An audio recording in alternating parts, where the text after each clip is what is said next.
Aldous Huxley's Brave New World, published in 1932, stands as one of the most influential and chilling works of dystopian fiction in the 20th century. Set in a future society where the human race is engineered, controlled, and pacified by technology and consumerism, the novel critiques modern civilization's obsession with progress, stability, and pleasure. Huxley's vision was far ahead of its time, offering a hauntingly prescient view of how science and authoritarianism might combine to strip humanity of individuality, creativity, and meaning. World building, a scientific dictatorship. The world of Brave New World is governed by the world state, a global authority that ensures peace and stability by suppressing personal freedom and emotion. The society is characterized by extreme technological intervention in all aspects of life, especially reproduction. Natural birth has been abolished, and humans are artificially grown in hatcheries, where their intelligence, physical attributes, and social roles are predetermined through genetic engineering and conditioning. People are divided into a rigid caste system. Alphas and betas are intellectually superior and occupy positions of power, while gammas, deltas, and epsilons are conditioned for menial labor and obedience. From the moment of their artificial creation, individuals are trained to accept their roles unquestioningly, with slogans like "everyone belongs to everyone else" and "ending is better than mending," reinforcing the values of conformity and consumerism. The population is kept content through the widespread use of soma, a drug that eliminates anxiety, pain, and dissatisfaction. Entertainment, particularly feelies, sensory movies, promiscuous sex, and consumer goods, further distract people from any deeper contemplation.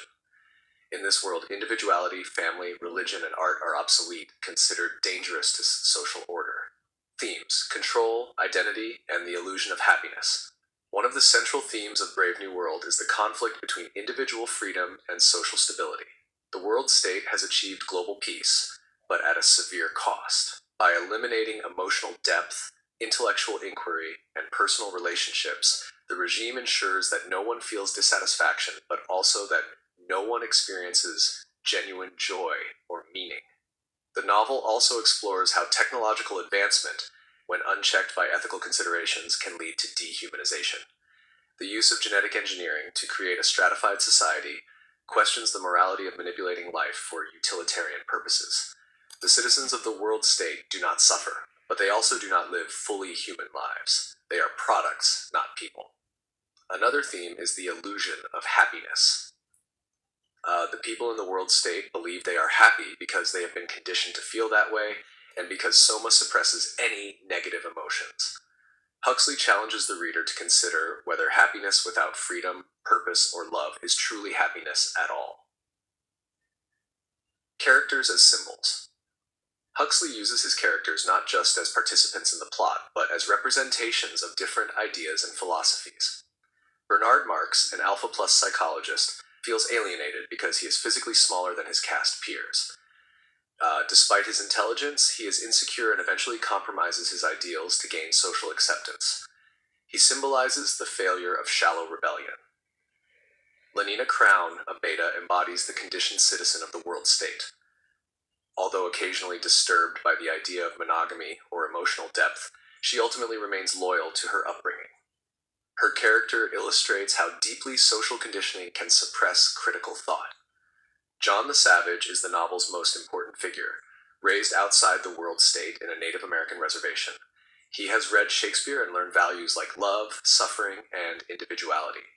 When brought into the world state, he is horrified by its emptiness and tries to resist its temptations.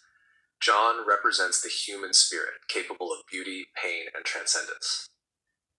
His tragic end underscores the incompatibility of true humanity with a society built on artificial happiness. Mustafa Mond, the world controller, is a more complex character. Intelligent and well-read, he understands the cost of stability, but believes it is worth it. He explains that art, science, and religion were sacrificed to prevent social unrest. In Mond, Huxley portrays the rational but cold logic of authoritarian rule. Critique of modern society. Though written in the early 20th century, Brave New World addresses concerns that are increasingly relevant in the 21st century. Huxley was reacting to trends such as industrialization, mass production, and the rise of totalitarian regimes. Unlike George Orwell's 1984, which envisions a society controlled through fear and surveillance, Huxley's dystopia is controlled through pleasure, distraction, and engineered satisfaction. In some ways, this makes it even more disturbing. Modern readers may see parallels between the novel and contemporary issues: the influence of advertising and media, the erosion of privacy, the obsession with consumer goods, and the rise of technologies like genetic editing and artificial intelligence. Huxley foresaw a world where people are not forced into submission but willingly accept their chains because they are made to love them. Philosophical and ethical questions. Brave New World is rich in philosophical inquiry. What is the purpose of life if all pain, challenge, and growth are eliminated? Can a society that denies death, suffering, and individuality still be truly human? Huxley forces readers to confront the uncomfortable idea that comfort and security may come at the expense of everything that makes life meaningful. The novel also challenges utilitarian ethics. The world state operates on the principle of the greatest happiness for the greatest number, but at the expense of truth, beauty, and personal dignity. Is such a trade-off justifiable? Huxley seems to argue that freedom and authenticity are more valuable than artificial bliss. Reception and legacy. Brave New World was both praised and criticized upon its release. Some saw it as a brilliant warning, while others viewed it as overly cynical or pessimistic. Over time, however, the novel has become a cornerstone of dystopian literature, studied in schools and universities around the world. Its influence is seen in countless other works, from Orwell's 1984 and Bradbury's Fahrenheit 451 to modern films like The Matrix and Gattaca. Huxley's exploration of bioengineering, media manipulation, and social control remains strikingly relevant in the age of digital surveillance, virtual reality, and biotech innovation. Conclusion: Brave New World remains a powerful and disturbing novel because it forces us to examine our values and assumptions about progress, happiness, and freedom.